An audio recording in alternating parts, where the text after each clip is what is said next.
سلام تماشابینان گرامی، خلاصه خبرهای مهم ششم نوامبر تاجیکستان و منطقه را از پایگاه خبری بامداد برایتان پیشکش میکنیم. شروع میکنیم از یک نگاه کوتاه به سرخط خبر مهم روز در این برنامه. رمضان قادروف به پسر 15 سالش منصب داد. برای میلیون‌های گلنوره میرفت. حبس داماد تاجیک اسلام کریموف در گانکونگ. استاد ماشین از وحدت علیشیر نظروف به فینال آزمون سوپر نینجا راه یافت. جوان تاجیک در اوکراین کشته شده محمد حسنوف را در روسیه به خاک سپردند. 3 کشته و 1 زخمی بر اثر برخورد اوپل با ماشین بورکش در خراسان. و اکنون تفصیلات خبرها. آدم قادروف پسر 15 ساله رمضان قادروف رهبر جمهوری چچنستان روسیه سردار محافظان پدرش تعیین شده است. یعنی این نابالغ 15 ساله عملاً همه محافظان پدرش را که اکثریت ختم کردگان دانشکده‌های حربی اند و رتبه‌های افسری دارند زیر اطاعت خود قرار داده است. از این پس محافظان رهبر چچنستان فعالیت خود را تحت امور فرمانهای آدم قادروف که با تخلص دوستون معروف است پیش خواهند برد. اولین شده این خبر را وزیر اطلاعات چچنستان احمد دودایف و وکیل پارلمان روسیه یا گوزدوما آدم دلیمخانوف که هر دو شخصان نزدیکترین و نیز از خویشاوندان رمضان قادروف به حساب میروند نشر نمودند. بنا به گفته سردار پولک مخصوص وزارت کارهای داخلی روسیه در جمهوری چچنستان به نام احمد قادروف زمید چالایف آدم خود را همچون جوان با هدف و یک شخصیت همه‌جانبه انکشاف یافته معرفی نموده نشان داد که در همه کار کوشش میکند تا وظیفه در پیشش گذاشته شده را به طور اعلی انجام دهد. از این رو آدم یک نمونه درخشان در بین همسالانش است. آدم دلیمخانوف نیز پسر قادروف را توصیف نموده نوشته است که جین من از زمان کودکی خود را یک مرد کامل نشان میداد و همیشه شان و شرف برای او در مد اول است. از این رو او سزاوار چنین وظیفه است. طبق قانونگذاری های روسیه شخصان به سن 15 رسیده می توانند با کارفرما شرطنامه مهنتی امضا نموده در دوام روز به طور محدود کارهای سبک و برای سلامتی آنها بی خطر را انجام دهند. اما معلوم نیست که آدم قادروف آیا چگونه می تواند تمام روز کار کند و اون هم در حالی که مکتب را هنوز ختم نکرده است. نام آدم قادروف زمان در مطبوعات را یافت که پدرش رمضان قادروف در صفحه‌های اجتماعی خود ثبت ویدیویی را نشر نمود که در آن پسر نابالغش در داخل بازداشتگاه نیکیتا ژوراولیوف نفری را که به سوزانیدن قرآن متهم می شود و در گروزن تحت بازداشت قرار دارد لطوکوب می کند. این ویدیو سر و صداهای زیادی در داخل روسیه و بیرون از آن به بار آورد. پس از راه یافتن ثبت لطوکوب ژوراولیوف از جانب آدم قادروف مقامات روسیه او را به 4 جایزه سرفراز گردانیدند. اولین شده خود رمضان قادروف به پسرش عنوان قهرمان چچنستان را توفه نموده تاکید نمود که از رفتار آدم می فخرد. بعداً رهبر جمهوری تاتارستان نیز از رفتار آدم قدردانی نموده او را به عنوان دوستی سرفراز نمود. همین طور رهبر جمهوری کراچای و چرکس به آدم بالاترین اردن این جمهوری را هدیه نمود. روز 6 نوامبر سال 2023 باشد مفتی کراچای و چرکس اسماعیل حاجی بردیف با اردن برای خدمت‌ها در نزد امت درجه 1 قدردانی نمود. این در حالی است که بنا به خبرها رهبران اول دست کم 2 جمهوری دیگر روسیه درخواست رمضان قادروف برای دادن اردن به پسرش را رد کردند. باید گفت که کریر رمضان قادروف نیز به این مانند آغاز یافته است. او هم در سن 27 سالگی سردار محافظان پرزیدنت جمهوری چچنستان تعیین شده بود که اون زمان پدرش احمد قادروف رهبری چچنستان را بر عهده داشت. اینچنین دست راست رمضان قادروف آدم دلیمخانوف نیز از همین راه سابقه کاری خود را آغاز نموده است. در عموم اکثر کرسی‌های رهبری چچنستان در دست خویش و تبار رمضان قادروف قرار دارند و به این دلیل حکومت این جمهوری را حکومت اویلوی یا اولاد قادروف نیز نام میبرند. رادیوی آزادی با تکیه به 4 منبع علیحده خبر داد که رستم معدوماروف آوازخوان تاجیک تبار در گذشته معروف و سابق شوهر گلنورا کریموف و دختر کلونه پرزیدنت یکم ازبکستان اسلام کریموف دیگر باره حبس شده است، ولی این بار در گانکونگ در فاصله 5000 کیلومتر دوری از ازبکستان. رستم معدوماروف که همراه برادرش علیشیر در پایان سالهای 90 گروه دادار رو تشکیل داده از آوازخانه‌های معروف ابتدای سالهای 2000 در ازبکستان و منطقه آسیای مرکزی به شمار می‌رفت. اما بعد چند رستم مادوماروف شریک تجارتی و همسر بینیکوی رسمی گلنورا کریمووا شده صحنه را پرتافت. سال 2014 در پی حبس گلنورا کریمووا با اتهام دست داشتن به کروپسیا 10 تن از شریکان او از جمله رستم مادوماروف نیز به حبس کشانده شد و سالهای طولانی محکوم به زندان شد. مقامات چند سال محکوم شدن مادوماروف را اعلام نکردند، ولی بنا به اطلاع منابع آزادلیک او در اول سال 2023 به آزادی برآمد، اما نتوانست شهادت آزادی را بچشد. به گفته منابع آگاه از قضیه او را روز 1 اکتبر سال 2023 در فرودگاه گانگکنگ دستگیر کردند.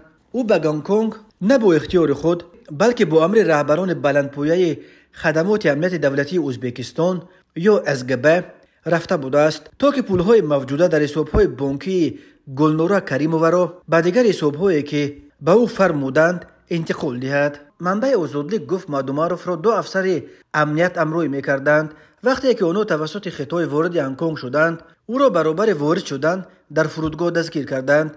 وقتی که رستم را دستگیر کردند، آن 2 افسر امنیت چنین وانمود کردند که گویا او را نمی‌شناسند و از آنجا فرار کردند. مادوماروف به شستشوی پول در گانگکنگ متهم می‌شود. تلاش‌های شد تا او را با پرداخت گرفت‌پولی آزاد کنند، ولی جانب گانگکنگ راضی نشد. مادوماروف اینک بیش از 1 ماه باز در گانگکنگ در بازداشت قرار دارد. به مادوماروف برای شستشوی پولهای غیر قانونی طبق قانونهای گانگکنگ تا 14 سال زندان تهدید می‌کند. گانگکنگ هرچند رسما بخشی از قلمرو خطای به شمار می‌رود، ولی نظام اداری و حقوقیش از پکین جداست. منابع آزادلیک گفتند که در پشت عملیات ربودن پولهای گلنورا کریمووا علیجان اشوروف ایستاده است. اشوروف سردار سابق اداره امنیت ولایت فرغانه، حالا سردار ریاست امنیت داخلی SGB ازبکستان است. 2 افسری که مادوماروف را در سفر گانگکنگ همراهی می‌کردند مظفر و اویبک نام داشته در همین ریاست امنیت داخلی SGB تحت رهبری پلکوونیک اشوروف کار می‌کردند. یک منبع نزدیک به حکومت ازبکستان گفته است که حبس مادوماروف در گانگکنگ سر و صدای زیادی را در رفهای حکومت به پا کرد و حالا تلاش دارند او را بر قیمتی از آنجا به ازبکستان برگردانند. به این منظور وزارت خارجه ازبکستان هفته پیش به گانگکنگ نوت فرستاده توسط کنسولگری برای مادوماروف ادوکات گرفتند. مقامات پلیس و دادگاه گانگکنگ از شر پرونده رستم مادوماروف خودداری کردند. در همین حال بنا به خبرهای رسیده از ازبکستان حکم زندان گلنورا کریمووا را ظاهراً به حبس خانگی عوض کردند و دختر او ایمان به همین خاطر وقتهای آخر به ازبکستان زیاد رو می‌کند. تاتیانا کریمووا همسر اسلام کریموف چندین بار از پرزیدنت کنونی شفقت میرزیوف خواهش کرده بود که به زندگی او دخترش را از محبس رها کند. روز 5 نوامبر سال 2023 در شهر ماگنیتگورسک ولایت چلیابینسک روسیه مراسم دفن محمد حسنوف دایر شد. از این مرد 33 ساله زاده تاجیکستان که در اوکراین کشته شد، زن روسش با 3 فرزند خردسال یتیم ماند. به گفته نزدیکانش محمد حسنوف را با قاعده‌های مسلمانی با خواندن نماز جنازه و قرائت سوره‌های قرآن در سر قبرش به خاک سپاریدند.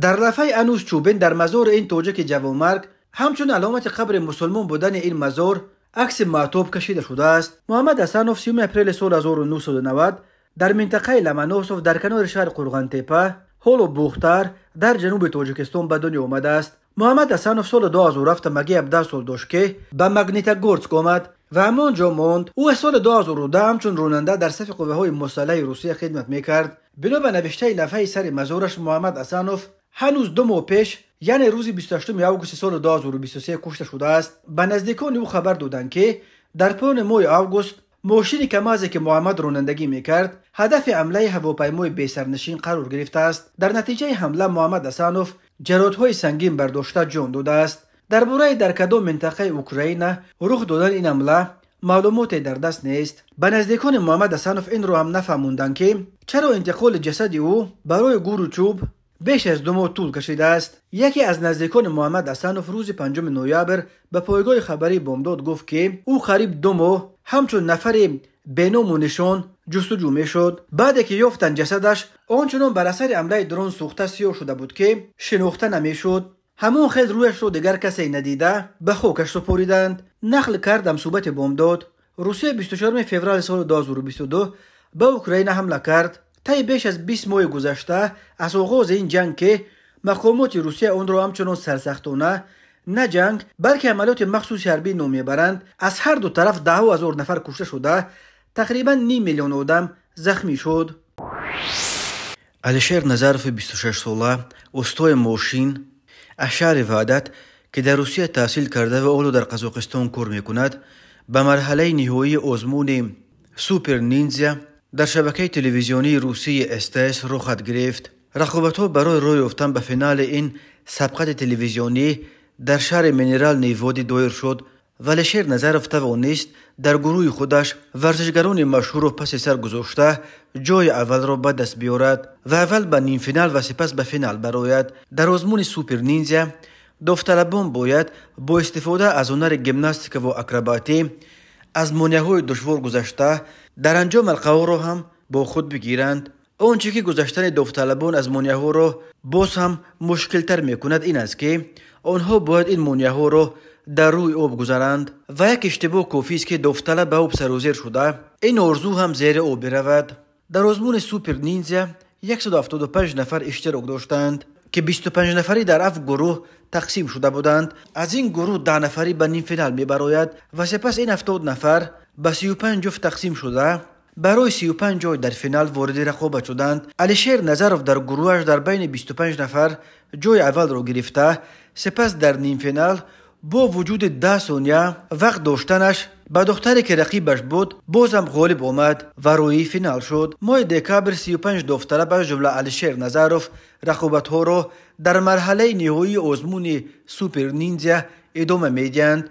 غالبان مرحله نهایی سپس در سوپر فینال برای جایزه آزمون که 5 میلیون روبل یا بیش از 50,000 دلار است وارد رقابت می شوند. علیشیر نظرف در وقتش در دانشگاه مسکو کسب مهندسی سوای کیمیا را آموخته بود ولی او را در قزاقستان استای ماشین و کندیسنر است. علیشیر رول دیاگنوستیک ماشین‌های برقی را آموخته ایستاده است چون که طلبات به ماشین‌های برقی در بازار تعارف می افزاید. او گفت به آزمون سوپر نینجا تقریبا بدون تئوری ویژه آمد چون که برای مشق و تمرین وقت هم نداشت، باید کار کند.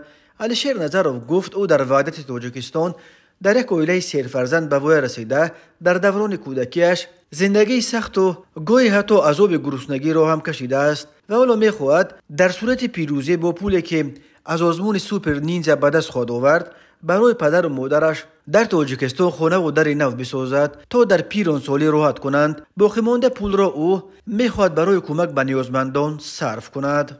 مخلصان می‌نویسند که نیت نیکی که علیشیر دارد یعنی ساختن خانه برای پدر و مادرش از پول پیروزی در این آزمون و به محتاجان تقسیم کردن باقی مانده آن خود به سر خود عمل ثواب است که خدا خواهد در پیروزی را برایش خواهد گشاد. تماشابینان عزیز، یادآور می‌شویم خلاصه مهمترین اخبار تاجیکستان را از پایگاه خبری بامداد تماشا دارید. برنامه را ادامه می‌دهیم. رپسرای شناخته تاجیک نوروز ولیف که در عالم رپ تاجیک با تخلص ناوک MS معروف می باشد، در دهه 3 ماه اکتبر سال 2023 در شهر مسکو از جانب یک گروه به گفته خودش زادگان جمهوری داغستان روسیه لطکوب شده است و قریب 2 هفته باز در بیمارستان شهری کلینیک رقم 1 به نام پیراگوف در شهر مسکو تحت دبابت قرار دارد. در یک ویدیو ناوک میگوید که دندانها و چند قبرغش را زده شکستند. بر اساس تشخیص طبیبان جوغ ناوک نیز از 2 جا شکسته است. در نوار دیده می شود که او در بنای پلیس قرار دارد. یک همشیره طبی به بازوی ناوک سوزندارو میگذراند و کارمندان پلیس چند نفر را بازپرسی دارند. در ادامه ویدیو ناوک در بالای کت بیمارستان درباره شکستن دندانها و جوغ و انگشت و قبرغه‌هایش حرف میزند و سپس ثبت آدیویی صحبتش میگوید که او میگوید هدف حمله یگان 20 داغستانی قرار گرفته است. بابای لنگری بعد چند روز این حادثه به عیادت ناوک به بیمارستان رفته تفصیلات بیشتری را درباره لطکوب این آوازخوان رپ نشر کرد. در این نوار بابای لنگری که در رورو بیمارستان در کنار ناوک MS نشسته است نقل کرد که ناوک و یک نفر دیگر برای بچه‌های تاجیکی که در طرف دمدید و کار کردند ولی پولشان را ندادند برخواسته با یک داغستانی دعوا کردند. داغستانی آنها را برای صحبت مردانه دعوت کرده است، ولی وقتی ناوک و رفیقش برای صحبت مردانه می رفتند، ازیامی که اون داغستانی با خود آورده بود به آنها حمله کرده بهرامانه لطکوبشان میکنند. درباره سرنوشت اون رفیق ناوک خبری نیست. به گفته بابای لنگری از بس که حجتهایش چندان درست نبود، او به کجای غیب زده است. اون بچه‌هایی که ناوک برای گرفتن پول اونها رفته بود، بجز از 2 یا 3 نفرش بقیه نیز خود را یک طرف کشیدند. ولی ناوک به گفته بابای لنگری باید جوغی از 2 جای شکسته خود و همین طور کاسه‌خانه و مغز سرش را که نیز در این حمله آسیب جدی برداشته است فوراً جراحی کنند. تنها برای جراحی جوغش از ناوک در بیمارستان 160,000 روبل طلب کردند. به گفته بابای لنگری آن داغستانی که سبب این کار شد در اول وعده داده است که پول طبابت ناوک را میدهد، ولی بعدا تلفنش را خاموش کرده است و از بس که پول جراحی را باید فوراً بدهند آنها برای کمک به مردم مراجعت کردند.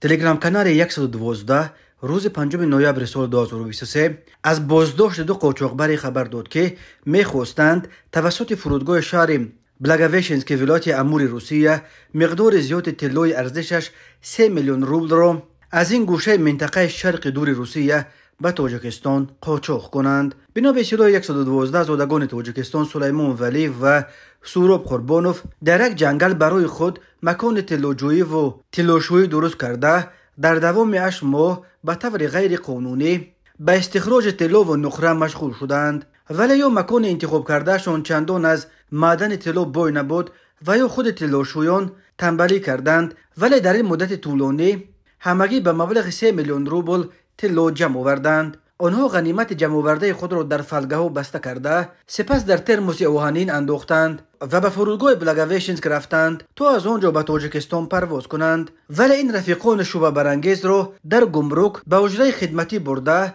بغاژشان را کفت و کوب کردند و همه اطلاع داشتهشان را یافتند. بار قیمت‌بها را مصادره کرده خود طلاشویان را به توقیفگاه بردند. خبر میدهد 112 اکنون برای استخراج و قاچاق غیر قانونی فلزات قیمت‌بها به سلیمان ولی و سوراب قربانوف تا 5 سال زندان تهدید میکند، البته با مصادره تمام اون طلای ارزشش 3 میلیون روبل که از این 2 زاده تاجیکستان یافته و گرفته شد. درباره چقدر وزن داشتن فلزات قیمت‌بهای این 2 زاده تاجیکستان چیزی گفته نشده است، ولی بر اساس قرب رسمی طلا در بازار روسیه 3 میلیون روبل این نرخ تقریباً 300 گرم طلا است. تاجیکستان نیز کانهای طلای زیاد دارد، ولی در بازار این کشور طلای روسیه نسبت به طلای محلی نرخ خیلی بلندتر دارد. حبیب الله اسماعیلوف ژورنالیست مقیم شهر اصفهان 5 نوامبر سال 2023 با نشر یک ویدیو خبر داد که از جانب سازمان خیریه آرمان دلها در مرکز شهر اصفهان در نزد نقطه نانفروشی نان زایربای جهت دستگیری اهالی کمبزاعت جوان مهربانی گذاشته شده است که از آن هم روزه نفران نیازمند می توانند به طور رایگان مواد آذوقه دسترس نمایند. حبیب الله اسماعیلوف گفت که این نقشه دیرینه آرمان دلها جهت تشکیل جوان خوراک در مغازه‌ها و جایهای جمعیتی شهر با تشبث سهمگذاری شخصان سخاوتمند و خیرخواه از جماعت وارخ و در همکاری با نانوایخانه نان بولذت زایربای جامعه عمل پوشید. اسماعیلوف شیوه استفاده از جوان مهربانی را چنین شرح داد: هر نفر صاحب دل و خیرخواه می تواند در دایره قدرت و تواناییش بدون هیچ یک مشکلی به داخل جوان مواد خوراکه گذارد و توسط این به شخصان نیازمند کمک عملی رساند و آنهایی که احتیاج دارند به قدر احتیاجشان به طور رایگان می توانند بگیرند. یعنی گفت او ترتیب کار جوان مهربانی چنین است: نیاز داشتی بگیر، توانا باشی گذار. حبیب الله اسماعیلوف افزود در صورت به طور قابل قبول استفاده شدن و پیش بردن کار جوان مهربانی تشکیل کنندگان این عمل خیر و ثواب آماده‌اند که باز در 5 نقطه دیگر نانفروشی در حدود شهر اصفهان چنین جوان مهربانی بگذارند.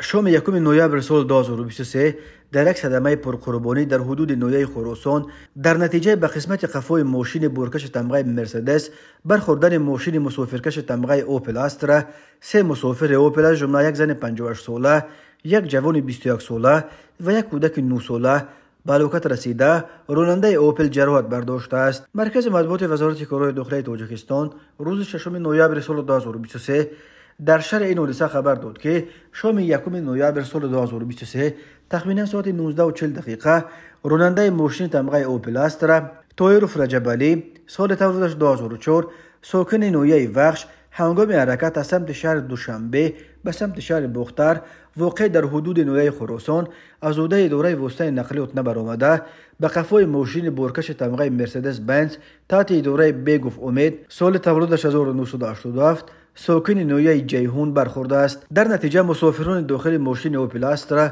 زاکر و خدیجه سلیمانوف سال تولدش 1965 حسنوف محمد قودیروویچ سال تولدش 2002 ساکن نویه وخش و نوبالغ غلاموف بلال اکمالویچ سال تولدش 2014 ساکن شهر دوشنبه جراحت‌های گوناگون جسمانی برداشته هنگام به بیمارخانه بردن در راه به هلاکت رسیدند. راننده اوپل استرا تویروف جراحت‌های گوناگون جسمانی برداشته در بیمارخانه بستری گردیده است. تفصیلات دیگر حادثه نشر نشده است. وزارت کارهای داخلی گفت اوی بین حادثه تحقیقات ادامه دارد. راههای تاجیکستان از لحاظ صدمه‌های مرگ‌آورش پرخطر دانسته می‌شوند. هر سال بر اثر صدمه‌ها در راههای تاجیکستان تا 400 نفر به هلاکت رسیده، بیش از 1200 تن دیگر معیوب می‌شوند. در شهر خوجند در شمال تاجیکستان یک آلت قلابی به مبلغ بزرگ آشکار شده است.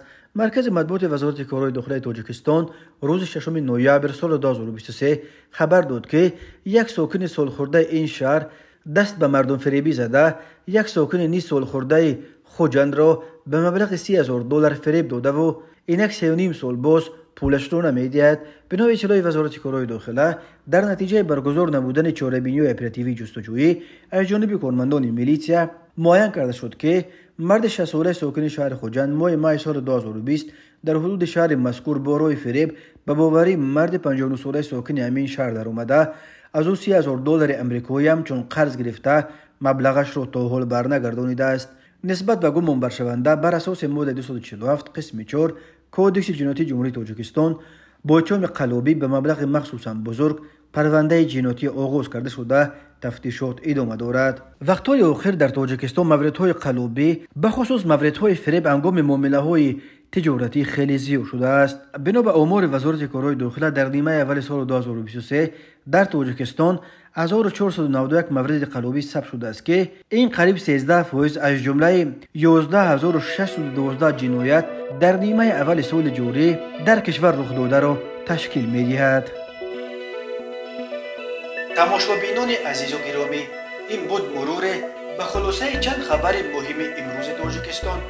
خبر و گزارش‌های بیشتر از تاجیکستان و درباره تاجیکستان و اطراف آن را در سامانه پایگاه خبری بامداد در این نشانه پیگیری نمایید: www.bomdad.com.